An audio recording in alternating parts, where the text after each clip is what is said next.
main difference between watercolor paint pans and tubes? Let's talk about it. To show you the main difference, I'm going to compare them side by side. Let's start with the paint in the pans. The paint in the pans is exactly the same paint that is in the tubes, except it is cured. This means that even if you have a little bit of moisture on your brush, you're not going to be getting that much paint out of the pans.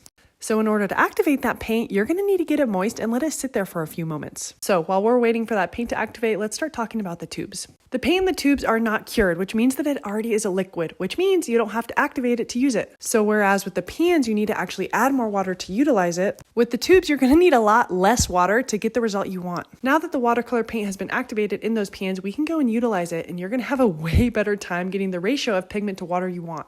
You guys, this does not mean that the paint in the tubes is better. It's just a really important characteristic for you to know about the two different ways that the paint is stored. Stay tuned tomorrow and I'll tell you more pros and cons of each.